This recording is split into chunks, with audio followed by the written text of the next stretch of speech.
Okay, we're going to get started. Everyone can hear me okay, right? I'm not used to using a mic, so. Welcome and thank you for attending this talk. Sorry about missing the last time, but I had no voice, so that doesn't really help when your speaker has no voice. So back from the dead, and here I am. So we're going to be talking about research involving criminals and prisoners. I know on what we had sent out, it said prisoners, but I'm a criminologist by training, and so I figured I'd throw criminals in there for a little bit of fun for this talk. And it's not a far stretch of the imagination to think that criminals may eventually become prisoners. I'm Sarah Archibald. I work in the Human Research Protections Office as a research compliance specialist. I also serve as a prisoner advocate on our IRB. I'm also an adjunct assistant professor at UMBC in the Department of Sociology, where I teach criminology, juvenile delinquency, white-collar crime, cybercrime, and sociology of the death penalty. Just a quick disclaimer. Just because I say something here doesn't mean you have to hold HRPO to it. Just this kind of little thing. Because I will be bringing in the different areas that I'm involved in, both within criminology and also within regulatory information and that sort of thing. So I'm kind of in the midst of several different areas, so that's why we have this. But I will answer specific questions as it relates to, okay, what does it mean to be a prisoner advocate? What are you looking for? That sort of thing if you're interested. All right, so I'm going to quickly go over the regulations. You probably have read these 1,000,001 times. So I'm just going to quickly go over this before actually jumping in. As you know, prisoners are a vulnerable population within the regulations. So what we're looking for and looking at is whether or not they are truly voluntarily giving consent, those sorts of things, making sure they're uncoerced. And I'll go into why we're actually talking about that, why they're a vulnerable population. When I tell my undergraduates that prisoners are considered a vulnerable population, they look at me like I have three heads, right? Because they're like, what do you mean? Women, pregnant women, children, prisoners. Why is that? And we're going to go into that today. So a prisoner, obviously someone who is involuntarily confined or detained in a penal institution. This can also include being confined in a mental institution.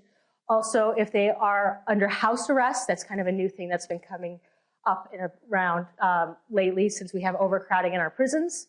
So some of them will actually have a band on their ankle to keep track of them. Just because they have that band does not necessarily mean they're a prisoner.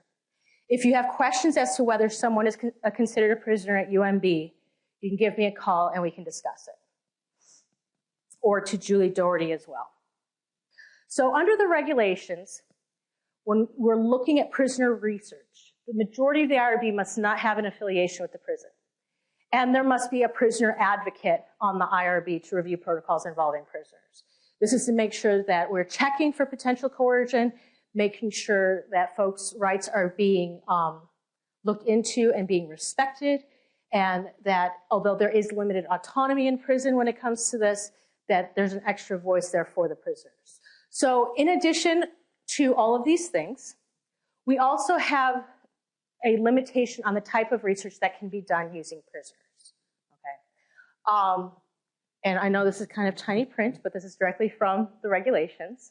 So we need to look at whether or not there's any possible advantages accruing to the prisoner. There's participation in the research. This can include medical care, anything of monetary value, the quality of the food, all of these sorts of things. The risks have to be commensurate with what a non-prisoner would allow. The procedures must be equitable if you're trying to recruit from within the prison. A lot of these regulations are written from the point of view that you are recruiting directly from the prison. And I'll get into ones where you aren't doing that. But for these particular ones, that's what's involved. The information must be presented in language which is understandable to the subject population. And we'll go into exactly what that means. Adequate assurance exists that the parole boards won't take this into account, because at one time they were taking this into account. Also, we need to consider whether or not we need follow-up examination or care because of participating in the research. So in terms of the type of research that we are allowed to do under the regs, Study of the possible causes, effects, and processes of incarceration. Study of prisons as institutional structures. Research on conditions particularly affecting prisoners as a class, and I'll go into those particular items later on in the talk. Researches on practices, both innovative and accepted, which have the intent and reasonable probability of improving the health or well-being of the subject. Quite a few things here fall under this category. So one thing I talk to my students about is, okay, well, why do we even need these regulations? Because as I mentioned, they look at me like I have three heads when I say that we have to protect prisoners in research. We have all over the world, not just here, but we have all over the world experiments that were done on prisoners that were done unethically, okay? We're all familiar with the Nazi experiments. There were high-altitude experiments, freezing experiments. They tested immunization compounds in serum for the prevention and treatment of contagious diseases, including malaria, typhus, TB, typhoid fever, yellow fever, infectious hepatitis, all, of course, without informed consent. Bone grafting experiments and experiments to test the efficacy of newly developed sulfa drugs. Prisoners were subjected to phosgene and mustard gas in order to test possible antidotes. Serological experiments were done on the Roma, also known as gypsies, in order to determine how different races withstood various contagious diseases. And then we had different types of sterilization experiments going on as well. Here in the US, Stateville Penitentiary did a malaria study. And the prisoners were infected with malaria to test anti-malarial drugs. This was actually noted in the Nuremberg trials. During the Nuremberg trials, they said, well, we aren't the only ones doing unethical experiments with prisoners. Look at what the US is doing. And the way they were actually trying to get prisoners for this one is saying, well, you guys are in prison, right? And so you can't really be on the front lines helping our men out on the front lines. The least you can do to show you're patriotic is to sign up and allow us to do these kind of experiments. There's also a study that went for quite a while. It's MK Ultra. And this is where we're trying to see different mind control strategies with the use of things like LSD. Most of the records associated with this were actually purged or destroyed in the wake of Watergate. But this actually took place in a prison, hospitals, a couple of college campuses and universities. And like I said, there's not a lot of really good records available because it was all purged. But from what is there, there's obviously no informed consent going on, because who would actually sign up and say, yes, let me have hallucinations? That would be fabulous. So that's why this one has come up. We also have Holmesburg prison experiments. This was mostly done by a dermatologist from Penn State. And he was testing anything and everything under the sun. So he was doing toothpaste, deodorant, shampoos, skin creams, detergents, liquid diets, eye drops, foot powders, hair dye. They also tried the mind-altering drugs, radioactive isotopes, and dioxin on this population as well. Informed consent was not exactly there. They would get consent, but it was one of these things where, okay, you can make $12 working in the prison laundry, or you can make $130 doing these experiments. Well, which one would you sign up for, right? In fact, if you want to know more about it, there's a book called Acres of Skin, because what the dermatologist is, when he went into the prison, he says, all I see are acres of skin. And he would test all these different things. You know how usually if we're testing something, we test that one item. With the experiments he was doing, he was actually testing multiple things on the same person, because they would let him. He was paying them to be able to do all of this. And so we have all of that. Some of the prisoners have actually come forward and tried suing with different results, but eventually Penn State kind of distanced themselves from that dermatologist. In Washington State, in the Washington State Penitentiary in the 60s, we had radiation experiments, and they tried using x-rays on the testicles of 64 prisoners to determine the dose needed to make them sterile. This was still during the time when we were practicing eugenics in this country. For up until the 70s, we were actually forcibly sterilizing people who we thought should not procreate.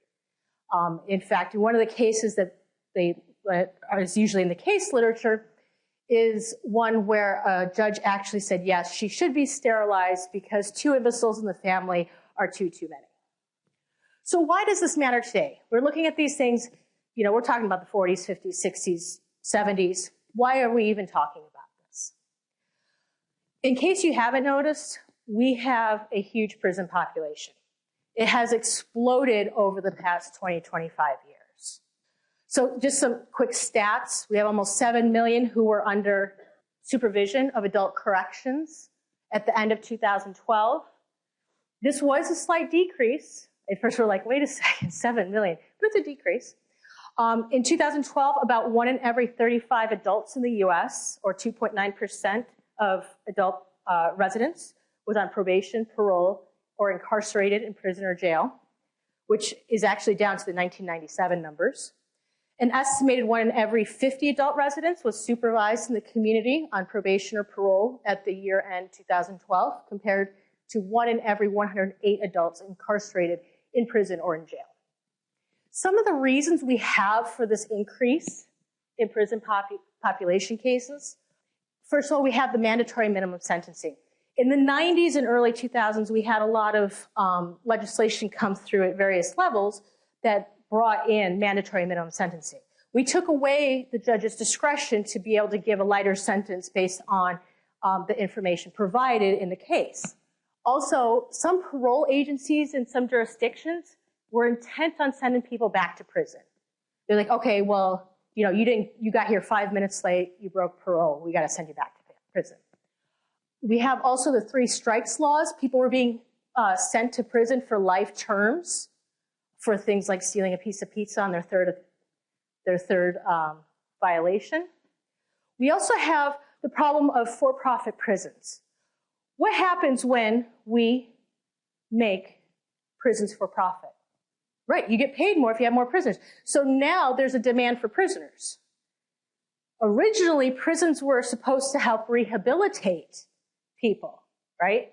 But when you make it for profit, we don't want rehabilitation because there's no money in that, right? So we've created a demand for prisons by making it privatized.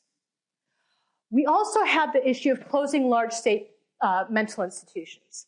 In the 60s and early 70s, different documentaries were coming out, and they were showing how horribly people were being treated in the mental institutions. There were also people who should not have been there. They were lumping those who were mentally ill with those with delayed development sort of things. In the 40s and 50s, husbands were just locking their wives up because they didn't listen to them, that sort of thing. And so a group of people got together and said, you know what we need? We need to deinstitutionalize, and we need to have community-based help to be able to help deal with these people. Well, we're really good at letting people go. We're not so good at creating the community-based programs that were needed to help deal with this population, okay? Also, we had the war on drugs. If you look at the statistics, the greatest increase in prisoners were drug-based nonviolent offenses. Here's a breakdown of the prison population and the types of offenses for the federal and state government for the prison populations. So as you can see with the federal, it's half is because of drug violations. The state, it's about 16.8. The state deals more with like violent crimes and that sort of thing. Now, when we're talking about the statistics of the likelihood of being in prison, we have to take into consideration that not everybody has an equal shot at being put in prison, right? It's just not there. So for all men, you have a 1 in 9 chance. But when you break it down by race, white men have a 1 in 17 chance, black men have a 1 in 3 chance, and Latino men have 1 in 6. Now for all women, we're apparently better at getting away with things. We have 1 in 56 overall, 1 in 111 for white women, 1 in 18 for black women, and 1 in 45 for Latino women.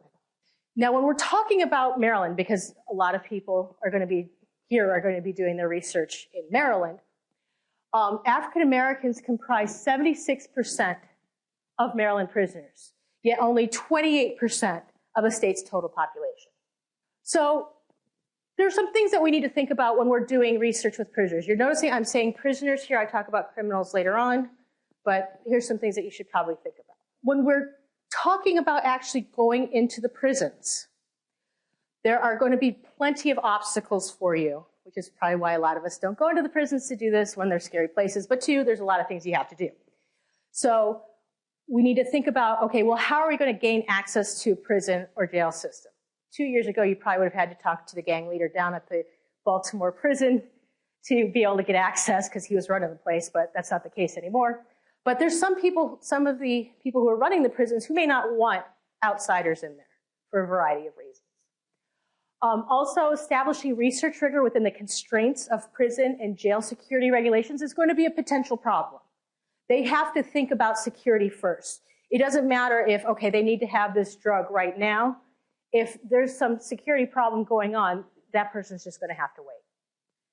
Maintaining access and interest over periods for longitudinal studies. So personnel change, the wardens change, these sorts of things. Also, the prisoners themselves might say, you know what, I'm kind of bored with this. I don't want to have to partake in this anymore. So longitudinal studies can be very difficult. Also, prisoners get transferred different places all the time, so you might lose access to them that way as well, or they might be on parole. Establishing relationships with interfacing systems in such a way that they are supportive and preserve appropriate research autonomy. We have all sorts of people going in and out of the prisons or who might be asking questions. So we have the issue of just the corrections in general, but also the media. I mean, if word gets out, oh yeah, now we have another Holmesburg prison thing going on, we might have an issue here. Also, philanthropic people might come in and say, well, wait a second, you are taking advantage of these folks, and this isn't really helping them. So you would have to interface with those people too. Also, there's a general distrust by prison staff and prisoners. The prison staffers usually think, based on some surveys, that, oh, well, you're coming in to see what I'm doing wrong, or what's going on here. Maybe you think I'm abusing somebody. The prisoners are going to be questioning it anyway. They're distrustful in general. Well, why do you want to know about me? Why do you want this information? So trying to get that trust is going to be hard at both levels. You also need to know about the prison itself. Okay, how is it set up? What kind of schedules are we talking about? What kind of security risks? What kind of prisoners do we usually have there? There's some prisons that have, mostly non-violent drug offenders. Others might be more like murderers. Depends on what kind of prison you're going to. Also, the knowledge of the culture. You really have to listen while you're on the inside because a lot of people are going to be looking at researchers and go, well, okay, why are you here even looking at us? And also, why should I try and help you with this? And you have to also have an idea of what's actually going on inside the prisons. What kind of things are they up against? Okay, there's a lot of violence. It's obviously going to be different in each prison, but there's a high level of violence that we need to think about. And we need to think about how we're actually approaching people. Are we approaching them as equals? Are we approaching them as researcher participant? How are we approaching them? Also, you need to have a knowledge of the criminal justice system. It might be a good idea to actually get a criminal justice consultant to try and help you out to see, okay, well, if I talk to this person and these kind of appeals are going on, you have to think about those things. Where are they in terms of their sentencing, that sort of thing, so that you're able to see all of the potential problems that might arise when doing a research project. So as I mentioned, we are limited by the regs, by what kind of research we can actually do using prisoners. So, for example, research on conditions particularly affecting prisoners, there are some conditions that do affect prisoners at a higher rate than the general population. So, for example, hepatitis B in prison is 8 to 43% compared to about 4.9% in the general US population. STDs, right now AIDS is actually the second leading cause of death in prisons. Diabetes, because we're sending more people away for longer periods of time, we're having an aging of the population. And since we're not exactly caring about what we're feeding folks and making sure they're in good physical health, we're seeing a rise in diabetes within the prison systems. Also, mental health and addiction. As I mentioned, the war on drugs actually helped increase the number of people we have in prison. Part of that is that some folks with mental illness either don't have the resources or don't know where to find the resources to get the appropriate help they need. Or they may not like the kind of medication they're given. So they self-medicate with street drugs or even abusing prescription drugs. So approximately 75% of people with serious mental illnesses in the criminal justice system have a co-occurring substance abuse disorder. Okay, on to things to think about when doing research with those engaging in illegal activities. Okay, first of all, of course, we need to protect the participant, right? So what you're going to want to do is make sure you have a certificate of confidentiality. What that will do for you is that the research documentation that you have collected on your participants' illegal activities cannot be subpoenaed. Okay? Without it, somebody could hear about your study, come in, subpoena for the information, and start charging your participants with criminal activities. If it's an observational study, determine whether local authorities will be notified of the study. Notifying could put participants at greater risk of being arrested if they are seen with study staff, but not knowing could put your study staff at risk of being interrogated and or arrested. There's a book called Dealing Crack, which actually it's exactly as it sounds. The researchers actually followed crack dealers on the street, and that particular group decided not to let the authorities know, so they were being frisked and taken in and questioned and all that other fun stuff because they had not notified, because they wanted to be able to protect their participants. Because just your presence there could potentially put the participants at risk for being interrogated and potentially arrested. But you also have to consider your study team, particularly when you're doing observational studies of street crimes. You want to consider working in groups and teams, okay? Don't give personal contact information. Have designated cell phones in public meeting places for the study. I read an interesting case where a researcher he was doing research on gang members, and he was doing the snowball effect. So he found one kid, who's like 17, 18-year-old, who was willing to give the names of his friends who were also participating in gang activity. Well, at one point, I mean, eventually when people are asking you for your friends' names, you run out of names, right? And he was actually paying this person for, like finder's fees. So at one point, he decided to move on to the other participants and continue his snowball modeling. Well, at one point, he gets a phone call from the original gang member. He says, "Oh, I've got some new people for you." So this person knew that he would go to the ATM because he paid these folks in cash. Another kind of questionable thing, but that is what it is. And he went and met up with the young gang member. Well, needless to say, he was held up at gunpoint. The gang member then started harassing him because he knew where the guy lived. He had his phone number. He had his email. He knew where he worked. He had all the information. Now, of course, the researcher is saying, wait a second, I'm supposed to protect my participants. If I call the police on this kid, that's not really protecting the participants. But I can't keep going through life wondering what's going on. How long am I going to have to be harassed for? Well, eventually he did call the police, and while the police were there, the kid called. And the kid finally said, I'm just messing with you. I felt like you were taking advantage of me because I was no longer getting the same amount of money as I was before, even though I got you all these people. So he felt like he'd been slighted because he gave up all of his friends, and now he didn't have that source of income anymore. Okay. Also, provide adequate training for situations that may arise as the results of the study. So you're going to want to include interaction with police and also potential victimization by the participants, depending on what kind of activities you're looking at. Some folks won't even bat an eye if they decide that they want to hustle you also. Also, there's different types of issues that are going to arise depending on what kind of crime you're looking at. So if you want to study prostitution, you need to keep in mind that women who engage in prostitution tend to have been abused and may suffer from PTSD as a result of that abuse. Both as when they were children, but also by Johns as well. There's also issues related to drug addiction and STD because of what the kind of activities that they're engaged in. As I mentioned before, drug users tend to have some mental health issues. So if you're looking at illicit drug users or those who even abuse prescription drugs, you might want to look at potential counseling and that sort of thing. There's also the potential for blood-borne diseases such as HIV, hepatitis C, and that sort of thing within the drug user group. I don't know if you heard, there's a small community in Indiana where there's been a lot of passing of needles, and now we have an HIV epidemic going on in that community.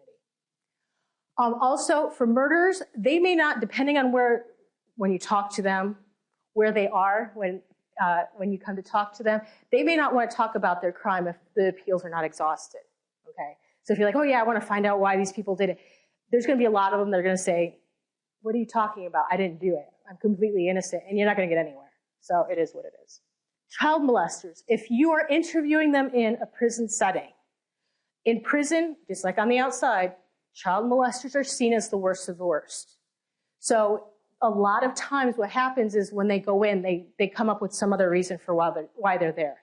But if word gets out that, oh, there are these researchers coming in to talk to specifically to child molesters, and that person is seen with one of the staff, the research staff, then you've basically put a mark on them, and there's potential violence associated. The ethical issues when we're talking about prisoners and research, of course, we have the issue of informed consent. First of all, autonomy. A lot of these people may not have the autonomy to be able to give true informed consent.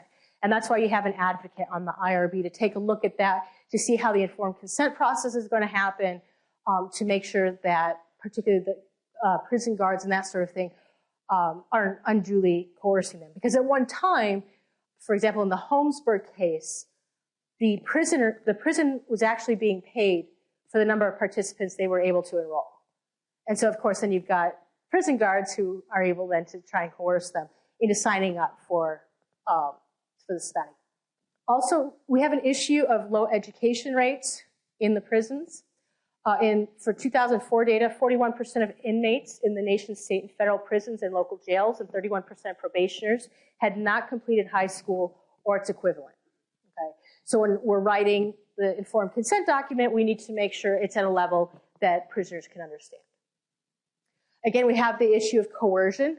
First of all, with compensation. As I mentioned, in the Holmesburg case, they were offering so much for these studies that it would be silly to say no because they couldn't make that same amount working in the kitchen or the laundry or anywhere else in the prison.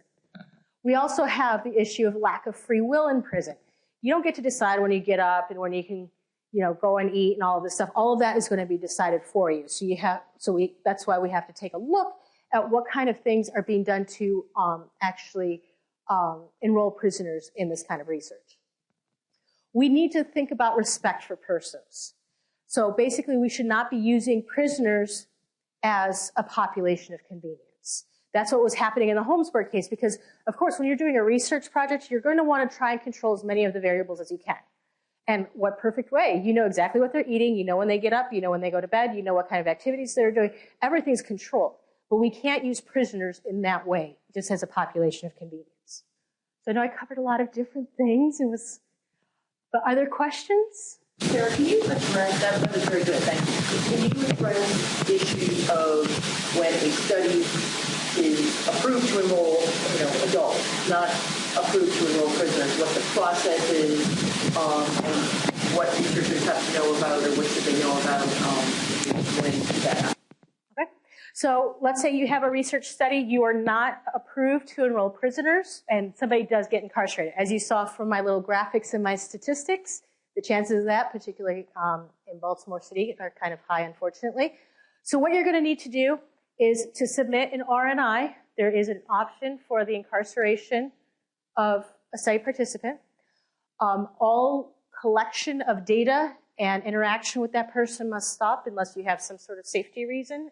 And then you are immediately going to want to give Julie Doherty or Mary McFadden a call and let them know that this is going to be submitted and what happened around it. There was an issue of someone being like walking in, signing up for a study, no one knew he was under house arrest and was considered a prisoner. So that's something to think about. Of course, we don't want to ask all of our participants, oh, by the way, are you under house arrest?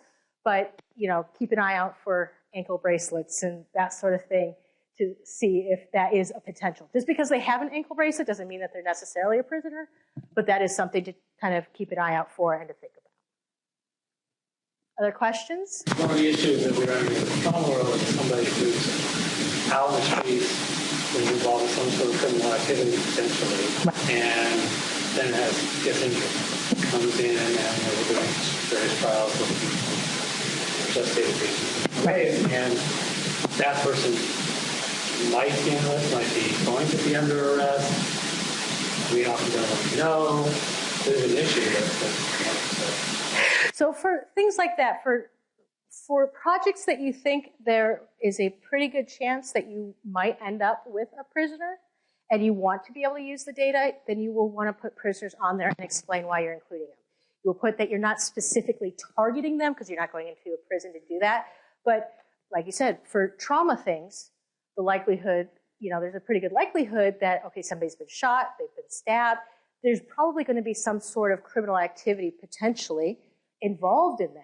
So if you want to be able to use their data and that sort of thing, I would make sure that prisoners are already approved on there, but explain that you're not necessarily targeting them and what you plan, the steps that you plan on if they are arrested, what you're actually going to do. Are you going to contact whichever prison it is to be able to continue to gather data, that sort of thing. Yeah, probably enrolling them in the trials, we don't get to send anybody right. To the trials, you don't even necessarily know you're interested. Yes. For our example, yeah, HRPO, we talked about these things. Sometimes it seems like some people don't quite understand what the rules are and how to conduct these trials. Recognizing some. Well, and there's a lot of gray areas when it comes to this, and there's a lot of questionable things. It's like, well, when we enrolled him, he wasn't a prisoner, but now that the study's going on, he kind of is. And so, but since it's something like that, and it's a reasonably good probability that at least one person, and you want to be able to get that data, I would include. Well, thank you for coming. If you do end up having questions, feel free to shoot me an email. My phone, I'm kind of in between places at the moment, so email is the easiest way of getting a hold of me. Otherwise, thank you for attending.